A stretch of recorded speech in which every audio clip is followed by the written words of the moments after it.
Buenos días, estimado señor Juan Angomás Alcántara. Bienvenidos a esta vista pública para postulantes del Tribunal Superior Electoral. Hemos establecido un protocolo en el que se le conceden 5 minutos de presentación libre para que usted presente a este consejo sus credenciales académicas, su hoja de vida, así como cualquier otra información que usted considere pertinente para la evaluación que hacemos hoy. Después de concluir esta parte, los miembros del Consejo le harán preguntas en un espacio de tiempo que no supere los 15 minutos. Tiene usted la palabra y le deseamos la mejor de las suertes. Sí, buenos días, muchas gracias.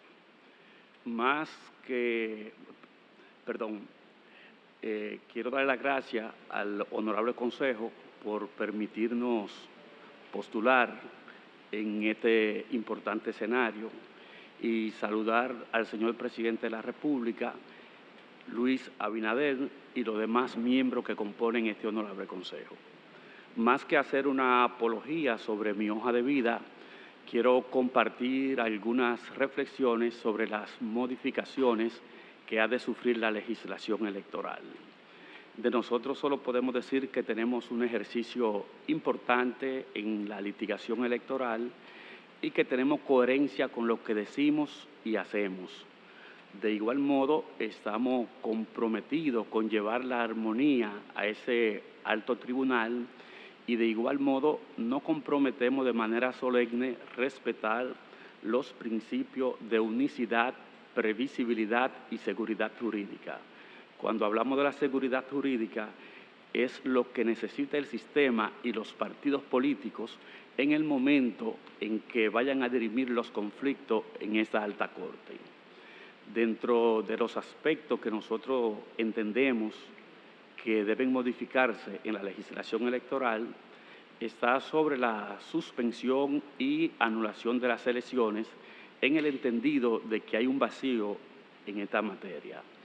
También lo referente a las infracciones y delitos electorales para que ese aspecto pueda guardar armonía básicamente con lo que es el Tratado Interamericano de Derechos Humanos. De igual forma está el tema de las circunscripciones electorales que debe sufrir una profunda modificación. En igual sentido, el tema del transfugismo, que como está configurado en nuestra legislación, no está en sintonía con nuestra Carta Sustantiva. Hay un elemento que ha resultado ser nocivo para el sistema de partido, que es el voto preferencial, que estimamos que debe ser extirpado de la norma y tenemos propuesta también en ese sentido. Y lo que se ha constituido en un dolor de cabeza para los partidos políticos, que es el artículo 61 de la Ley 3318, que establece el orden en la boleta y la distribución de los recursos. También creemos pertinente la modificación sobre el aspecto que refiere a la cuota de género. Y en ese mismo orden se debe legislar en la preservación de la curul obtenida por la mujer. Otro aspecto no menos importante es lo relativo a las actas del Estado civil y también hay un elemento fundamental que es la implementación o, vamos a decir, buscarle alternativa a lo que es los actos del Estado civil, la rectificación de los actos civiles que tienen un carácter judicial. Hay un aspecto importante que es el último a tratar, pero por ser último queremos dedicarle un poquito más de tiempo. Entiendo que el Tribunal Superior Electoral debe emular a la Suprema Corte de Justicia en el sentido de la automatización y la virtualidad. Este aspecto, si no se hubiese puesto en práctica en el estado de pandemia, que afortunadamente vamos saliendo por el buen manejo que se le ha dado, pudo haber colapsado el sistema judicial. Y estimo que el Tribunal Superior Electoral debe emular y debe implementar el sistema de virtualidad. No, por razones de tiempo, evidentemente no podemos entrar en la profundidad de la presentación vamos a decir, de las modificaciones que deben sufrir. Perdón. Bien, vamos a darle la oportunidad al consejero Víctor Fadul. Gracias, señor presidente. Buenos días, señor Juan. Buenos En su ponencia usted hace una serie de planteamientos de posible modificación y dentro de los que mencionó, me gustaría que usted brevemente nos aborde acerca de 3 aspectos que nosotros entendemos que son importantes. Acerca del transfugismo, acerca del voto preferencial y acerca de la suspensión y anulación de las elecciones. Sí, entendemos que el ejercicio de populismo que mayor afectación, entendemos que el ejercicio de populismo que mayor afectación le ha causado a los partidos políticos es el voto preferencial. En principio se nos vendió la idea de que con el voto preferencial se buscaba el vínculo o cercanía entre el elector y el elegido, pero en la práctica no ha resultado así, por múltiples razones. La primera es por la dimensión o el tamaño de las circunscripciones. Por ejemplo, Santiago tiene 3 circunscripciones y me pregunto, en las cuales, por ejemplo, voy a citar la circunscripción número 2, que está compuesta por los municipios de Jánico y San José de las Matas, y algunos sectores que lo componen, el casco urbano de la ciudad. ¿Y qué vínculo puede tener un candidato de San José de las Matas, de un municipio, con un elector de Pueblo Nuevo? O sea, es muy difícil establecer ese vínculo. Entonces, la dimensión de las circunscripciones en otro ámbito ha provocado que la gran mayoría de los candidatos tengan que hacer cuantiosas inversiones para postular, para obtener una curul. O sea, no es posible que un concejal pueda invertir aproximadamente de 4 millones de pesos para poder obtenerlo. De igual forma, por ejemplo, un candidato a diputado que en la actualidad ronda alrededor de 15 millones de pesos en unos casos, en otros menos y en otros más. Entonces, ¿qué implica esto? Que la alta inversión que hacen los candidatos terminan comprando la curul, y eso es lo que produce el ausentismo de la circunscripción. Lejos del voto preferencial, acercar al elector al elegido por lo costoso que significa, lo que hace que lo aleja. Otro elemento que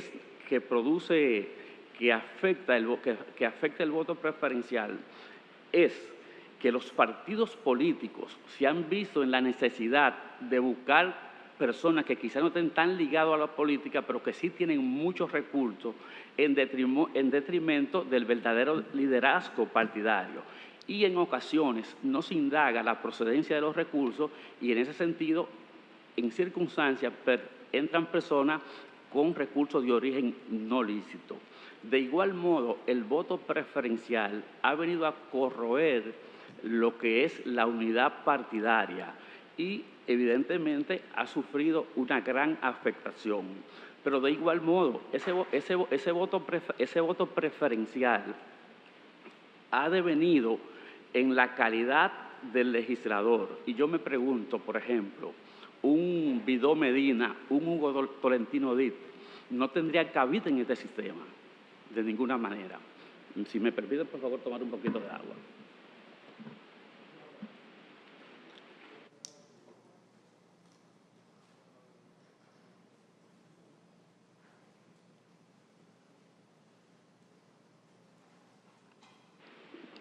Gracias, disculpe. Entonces, ¿cuáles son las alternativas que se presentan? La primera alternativa que se presenta, que entiendo que no es la mejor solución, es volver a la lista cerrada bloqueada. ¿Por qué no sería la mejor solución? Primero, si volvemos a la lista cerrada bloqueada, un candidato, 2 candidatos que se encuentren en posiciones ganables, su activismo sería muy tímido y por lo tanto inactiva a los partidos políticos. Pero de igual modo, hay otra situación que se presenta con ello, y es que tendrían dificultad las mujeres para salir o obtener una curul. ¿Por qué decimos esto? Si tomamos el mismo modelo que anteriormente se tomó con relación a lo municipal, que de la posición del 1 al 3 se colocara una mujer, independientemente usted cumpla con la cuota, presentaría esa gran dificultad. ¿Qué entendemos nosotros? ¿Cuál sería la medida o el método más idóneo para ello? Sería sustituir las circunscripciones electorales por distritos electorales, donde le permitiría a un partido político colocar un candidato por cada circunscripción. Y de entrada, estaríamos cumpliendo con el espíritu del legislador, que es buscar la cercanía entre el elector y el elegido. Pero de igual modo, esto va a disminuir de manera apreciable el gasto de la campaña, que se va a transmitir por vía de consecuencia que los partidos políticos no tengan la necesidad de recurrir a personas con muchos recursos, y por vía de consecuencia el recurso ilícito que a veces participa en la campaña tendría a desaparecer.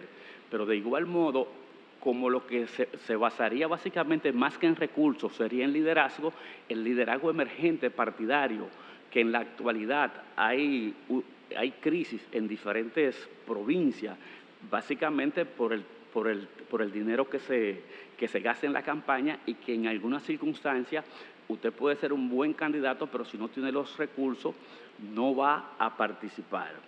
Pero esto también nos presenta un gran beneficio.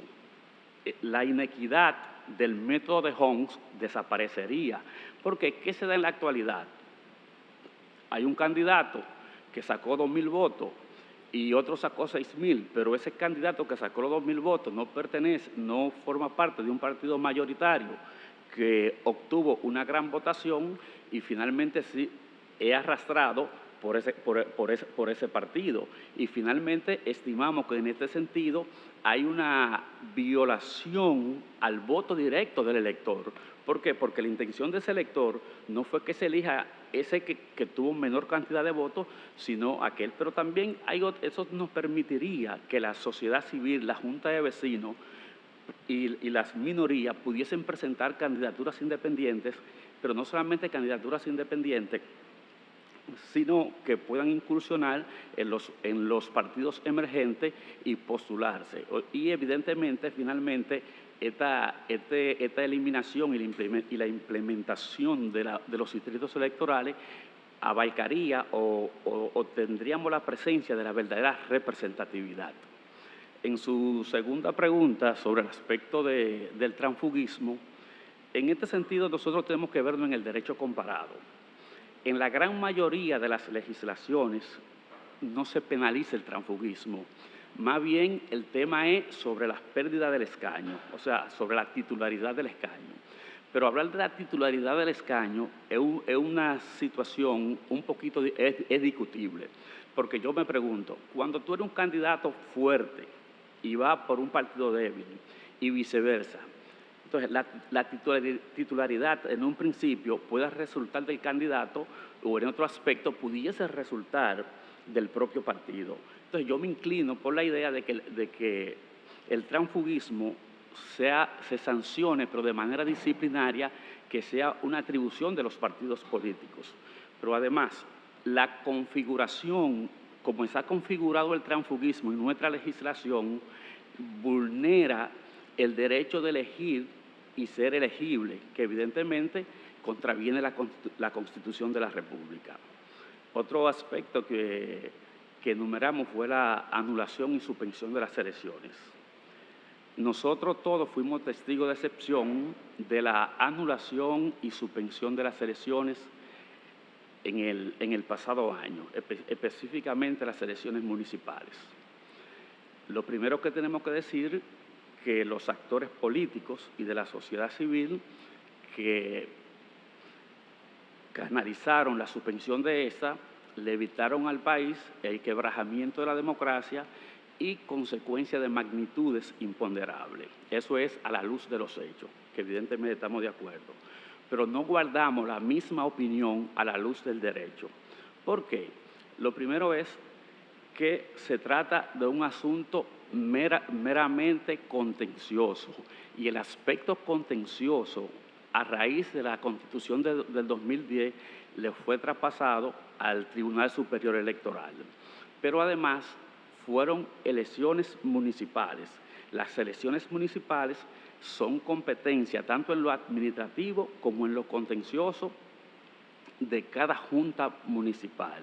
Y evidentemente que el papel de la Junta Central Electoral es meramente administrativo. En este proceso lo que sirve la Junta es como un facilitador y que no puede tomar decisiones. Pero si nosotros lo ubicamos, el artículo 260 de su propia ley, de la 1519, que establece que todo lo relativo a la suspensión de las elecciones y anulación de las elecciones es competencia del Tribunal Superior Electoral. Evidentemente que con esta decisión la Junta Central Electoral violó su propia normativa. Pero si nos ubicamos en el artículo 13, inciso quinto de la ley 2911 de partidos políticos, le da atribución al Tribunal Superior Electoral de la convocatoria a unas nuevas elecciones. Pero el propio 17 también le da las atribuciones a las juntas municipales, que no solo ese tribunal, ese órgano electoral violentó su propia norma, sino violentó varios articulados de la ley 2911. Entonces, pero si nosotros verificamos ese aspecto también a la luz de la Constitución, el artículo 6 que establece que toda ley, decreto, reglamento o resolución contraria a ella es inconstitucional. Pero también, si nos vamos al artículo 43, que todo poder usurpado es nulo, también violentó principios constitucionales. Entonces, desde nuestra óptica, la Junta Central Electoral cometió un acto de prevaricación que pudo haber sido sancionado, o sea, se pudieron haber encaminado acciones penales en su contra, pero también violentó el 1382, que dice que todo acto del hombre que causa un daño a otro, por cuya culpa sucedió, está obligado a repararlo. Pero específicamente el 148 de la Constitución establece que un acto administrativo que se emita de manera ilegal, ese funcionario tiene que responder solidariamente. Entonces, en este sentido, ¿qué nosotros planteamos? Estamos completamente de acuerdo o conscientes de que hay un vacío en la legislación. Pero, ¿qué debió hacerse? Debió combinarse el 260 de la 1519 con el artículo 13, inciso quinto de la 2911, con el 51 del reglamento del Tribunal Superior Electoral. Y en ese sentido se debió incoar una demanda en nulidad con carácter de urgencia, pudo hacer de manera verbal y de manera escrita. ¿Quién pudo haberlo incoado? Los representantes de los partidos políticos que estaban participando. Y este tribunal debió conocerla de hora a hora y tomar una decisión al respecto. ¿Qué nosotros proponemos en ese sentido para que este vacío, si ocurriese, por ejemplo, en el pasado, que volviéramos al voto automatizado y se presentara una situación similar, o si en el propio sistema que ya la Junta estableció lo que se va a tomar no va a ser el voto automatizado, si hay un dislocamiento del padrón, en esos casos específicos, los casos que se puedan establecer, que el Pleno del Tribunal Superior Electoral conozca una demanda en nulidad de urgencia y que esto sea conocido de hora a hora y que se escuche bien, o sea, que sea el Pleno quien decida en este sentido. El cuarto. El doctor Juan Angomás Alcántara, y que pase muy buen día. Muchas gracias por su exposición, doctor. Sí, yo le quiero agradecer a todos ustedes y por la deferencia que han tenido de escucharme, y quiero decirle que mi compromiso es con el país y que el ejercicio que he tenido en la litigación electoral quiero ponerlo en práctica o al servicio de la sociedad y de los partidos políticos, y que me siento en la capacidad, si el tribunal si este consejo lo juzgase pertinente, no solo de ocupar una posición como miembro titular del Tribunal Superior Electoral, sino también, como digo, si lo juzgasen del lugar, pudiese presidir ese importante órgano. Buen día. Muchas gracias, doctor. Que tenga una exitosa jornada. Igualmente.